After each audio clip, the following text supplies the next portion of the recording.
Hello friends, আমি আয়ান। আজকে তোমাদের জন্য আবার একটা ভিডিও এনে হাজির এবং সেই ভিডিওটি হলো, এর আগে যে ভিডিওটি পাঠিয়েছিলাম সেই ভিডিওটি ছিল যে কলেজ স্টুডেন্টরা কীভাবে ডাব্লিউবিসিএসের জন্য প্রিপারেশন নেবে। সেই ভিডিওটারই সেকেন্ড পার্ট এটা, কারণ সেটাতে অনেক বিষয় আমি বলিনি বা বলা চেষ্টা করেও হয়নি, কারণ ভিডিওটি অনেক বড় হয়ে যাচ্ছিলো। তাই আজকে আমি যেগুলো বলা হয়নি সেগুলো বলার চেষ্টা করছি। প্রথম কথা, যে ডাব্লিউবিসিএসে পরীক্ষার জন্য যারা যারা বসবে তাদের এটা অবশ্যই জানা উচিত যে এই পরীক্ষার এজ লিমিট কেমন, কারণ বিভিন্ন গ্রুপের জন্য এর এজ লিমিট কিন্তু বিভিন্ন রকম।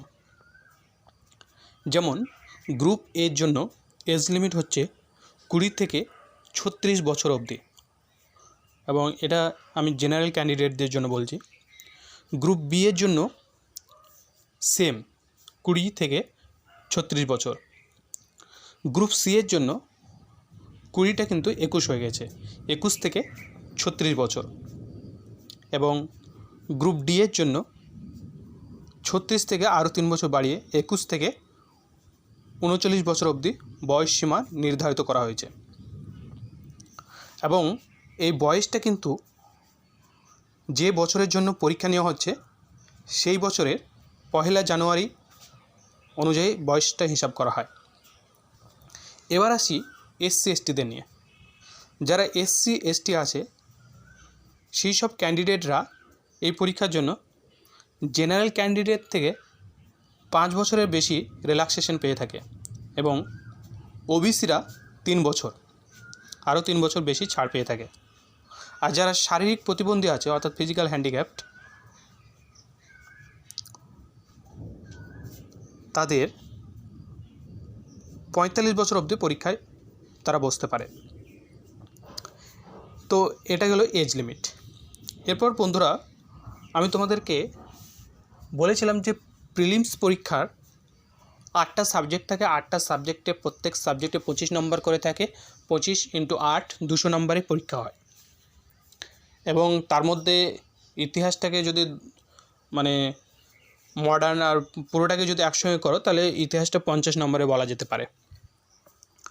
তো সেগুলো প্রত্যেকটাই এমসিকিউ টাইপ কোশ্চেন, এবং সেখানে কাট অফ কেমন হয়, প্রিলিমস পরীক্ষার কাট অফ কেমন হয় সেটাই এখন আমি বলবো। কারণ কতটা অ্যান্সার করে আসতে পারলে তোমরা নিজেরাই অ্যানালাইসিস করতে পারবে যে তোমরা চান্স পাবে কি না বা ক্র্যাক করবে কি না। জেনারেল ক্যান্ডিডেটদের জন্য কাট অফ 110 থেকে 120 হয়ে থাকে। এসসি এসটিদের জন্য আরও 10 নম্বর করে কমিয়ে দাও, অর্থাৎ 100 থেকে 110। তবে এটা ভ্যারি করে, কোশ্চেনের উপর ডিপেন্ড করে কোন বছর কেমন কোশ্চেন হয়েছে। কোনো বছর কোশ্চেন হার্ড থাকে, কোনো বছর কোশ্চেন ইজি থাকে। হার্ড হলে কাট অফ কমে যায় এবং ইজি হলে কাট অফ আবার বেড়ে যায়। তো মোটামুটি গড়ে আমি যেটা বলেছি 110 থেকে 120 ফর জেনারেল ক্যান্ডিডেট। তো এই কাট অফটাও তোমাদের জানা উচিত। তৃতীয় যে কথাটি আমি বলিনি আগের দিন, সেটা হলো যে ডেসক্রিপটিভ পেপারস যেটা মেন্সে থাকে। ডাব্লিউবিসিএস মেন্সের 3টে পেপার ডেসক্রিপটিভ থাকে। ফার্স্ট পেপার হচ্ছে বাংলা এবং ইংরেজি, এই দুটো পেপার, এই দুটি ডেসক্রিপটিভ পেপার থাকে। আরও একটা পেপার ডেসক্রিপটিভ থাকে, সেটা হচ্ছে অপশনাল পেপার। তো এই 3টি পেপার কিন্তু ডেসক্রিপটিভ থাকে। তো এই ডেসক্রিপটিভ পেপারগুলি কেমন হয়, সর্বপ্রথমে আমি যেটা বলবো যে বাংলার কথা। বাংলাতে ডেসক্রিপটিভ কী কী লিখতে হয়। বাংলাতে প্রথমেই পত্র লেখা থাকে। পত্র লেখা যেটা 150 শব্দের মধ্যে লিখতে হবে। প্রতিবেদন লেখা থাকতে পারে 200 শব্দের মধ্যে। সারাংশ রচনা করা থাকতে পারে। কম্পোজিশন অর্থাৎ একটি অনুচ্ছেদ তুলে দেওয়া হলো এবং সেখান থেকে উত্তর লিখতে হবে, সেটা থাকতে পারে। আর একটা থাকতে পারে, সেটা হচ্ছে যে একটা ইংরেজি অনুচ্ছেদ দিয়ে দিল, সেখান থেকে তোমাকে তার বাংলায় ট্রান্সলেট করতে হবে। এবং প্রত্যেকটা পার্টসে 40 নম্বর করে থাকে। 40 নম্বর করে, মোট 200 নম্বরে ডেসক্রিপটিভ পেপারস। ঠিক একইভাবে ইংলিশও একই থাকে। ইংলিশে লেটার রাইটিং থাকে, 150 শব্দের রিপোর্ট থাকে, সারাংশ থাকে, ডায়লগস থাকে, কম্পোজিশন থাকে, এবং এক্ষেত্রেও বাংলা থেকে ইংরেজিতে অনুবাদ করতে হয়, এবং এক্ষেত্রেও নাম্বার 40 নম্বর করে থাকে, মোট 200 নম্বর। আর সময়টা হচ্ছে 3 ঘন্টা। যেহেতু তোমার একটা মানে পার্টসের কোশ্চেনে যেহেতু শব্দ তোমার বলে দেওয়া হয়েছে যে এত শব্দের মধ্যে লিমিটেশন আছে, সেহেতু এই ডেসক্রিপটিভ পেপারের বাংলা আর ইংরেজিতে মোটামুটি সময়ের অভাব হয় না। আর যেটা থাকে সেটা হচ্ছে যে অপশনাল পেপার। অপশনাল পেপারে কিন্তু এভাবে নির্দিষ্ট কোনো শব্দ বলে দেওয়া থাকে না যে এত শব্দের মধ্যে কিছু লিখতে হবে, সেরকম কিছু বলা থাকে না। তবুও টাইমটা একটা ভীষণ ইম্পর্টেন্ট, সেহেতু টাইম হিসাবে নিজেকে একটা ক্যালকুলেশন করে নিতে হবে যে এত শব্দের মধ্যে লিখলে আমি কভার আপ করতে পারবো। তো এই হলো ডেসক্রিপটিভ পেপার। বন্ধুরা, একটা কথা বলে রাখি যে অপশনাল সাবজেক্ট চুজিং এটা কিন্তু একটা বিশাল ইম্পর্টেন্ট পয়েন্ট। কতগুলি অপশনাল সাবজেক্ট সিলেবাসে আসে এবং কোন অপশনাল সাবজেক্ট স্কোরিং, সে নিয়ে পারলে আমি তোমাদের জন্য আরও একটা ভিডিও তৈরি করার চেষ্টা করব। আর এখন আপাতত এইটুকুই জেনে রাখো যে অপশনাল একটা ডেসক্রিপটিভ পেপার, হ্যাঁ, এবং এটা বাড়িতে যদি তোমরা ঘড়ি ধরে একটা প্রিভিয়াস ইয়ারের কোশ্চেন পেপার নিয়ে, বিশেষ করে ডেসক্রিপটিভ পেপারগুলি বাংলা, ইংরেজি এবং অপশনাল পেপারগুলি যদি ঘড়ি ধরে উত্তর লেখার প্র্যাকটিস করো, তাহলে আমার মতে বলে খুবই ভালো হবে। এবার যেটা আসছে সেটা হচ্ছে যে কী বই পড়বে। বন্ধুরা, সত্যি বলতে কি, ফার্স্ট যে কথা বলবো, অনেকেই ভালো স্টুডেন্ট অথচ ডাব্লিউবিসিএস প্রিলিমস বা মেন কোনোটাই ক্র্যাক করতে পারে না। তার একটাই কারণ, ভালো স্টুডেন্ট হওয়া সত্ত্বেও তাদের পড়ার স্টাইলটা আলাদা রকম। তারা কি করে, প্রথমে গিয়ে মার্কেটে গিয়ে যত এমসিকিউ আছে ডাব্লিউবিসিএসের এমসিকিউ যত বই আছে সব কিনে নেয়। এমসিকিউ করে কিন্তু কোনো ফার্স্টলি প্রথম দিকে যদি কনসেপ্ট ক্লিয়ার না থাকে, এমসিকিউ বেশি করে কিন্তু কোনো লাভ হবে না। কনসেপ্টটা খুবই প্রয়োজন। যারা বাংলা ভার্সনে আছো তাদেরকে আমি বলবো, ক্লাস 6 থেকে ক্লাস 10 অবধি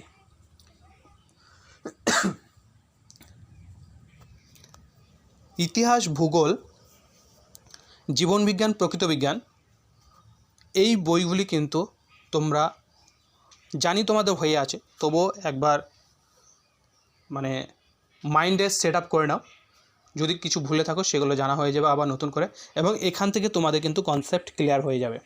আর যারা ইংলিশ ভার্সনে আছো তাদেরকে আমি বলবো যে ক্লাস 6 থেকে ক্লাস 12 অবধি এনসিইআরটির যতগুলি পার্ট আছে তোমরা সেগুলি কভার আপ করে নাও।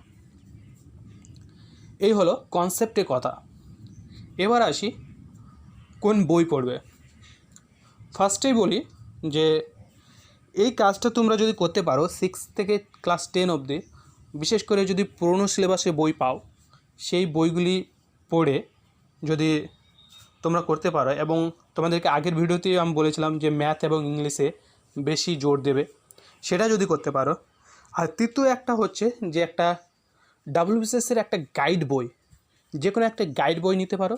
সেটা হতে পারে যে ম্যাকগ্রো-হিলে, সেটা কিনতে পারো, বা লুসেন্টে কিনতে পারো। এই জেনারেল স্টাডিজের বইটা কিন্তু খুব ভীষণ ইম্পর্টেন্ট। এই বইটা কিনে নিয়ে তোমরা যদি ডাব্লিউবিসিএস প্রিলিমসে বসো, তাহলে কিন্তু ইজিলি ক্র্যাক করতে পারবে।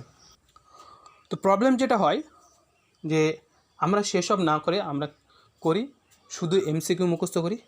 এমসিকিউ মুখস্থ করে সেরকম কোনো লাভ হয় না। যদি এমসিকিউ করতেই হয়, প্রিভিয়াস ইয়ারে কোয়েশ্চেন করবে।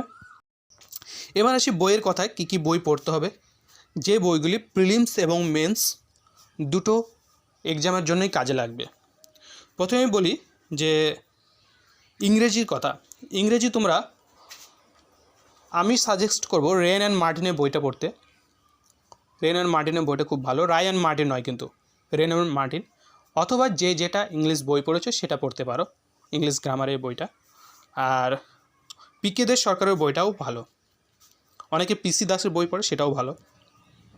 ইতিহাসের কথায় আসি, ইতিহাস যে বইটা পড়বে, ইতিহাস বাংলা ভার্সনের জন্য জীবন মুখোপাধ্যায়ের যে স্বদেশ সভ্যতা ও বিশ্ব বইটি আছে সে বইটি খুব ভালো।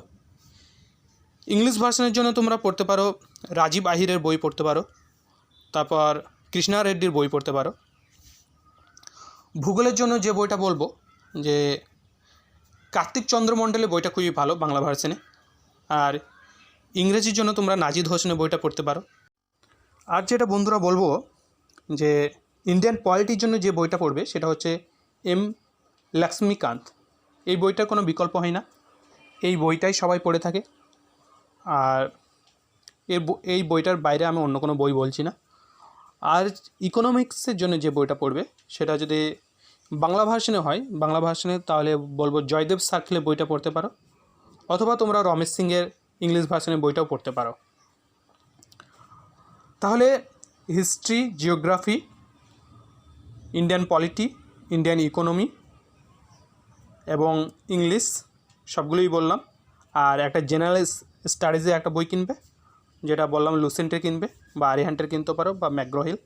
হ্যাঁ, আর যে কোনো একটা প্রতিযোগিতা, হ্যাঁ, যেমন প্রতিযোগিতা দর্পণ, এগুলো পড়তে পারো। প্রতিদিন যে কোনো একটা ইংলিশ নিউজ পেপার থেকে সম্পাদকীয় প্রতিবেদনগুলি এবং সেখানকার গুরুত্বপূর্ণ টপিকসগুলো পড়তে পারো। এগুলি করলে ডাব্লিউবিসিএস এনাফ, প্রিলিমস এবং মেন ইজিলি ক্র্যাক করতে পারবে। আরও কিছু পয়েন্ট বাকি থাকলো, সেগুলো যদি পারি পরের ভিডিওতে অবশ্যই বলবো। সো বন্ধুরা, আজকে এই পর্যন্তই। Thank you very much. Stay home, stay safe. Tata. ভালো লাগলে লাইক দেবে, শেয়ার করবে আর সাবস্ক্রাইব করবে। Thank you.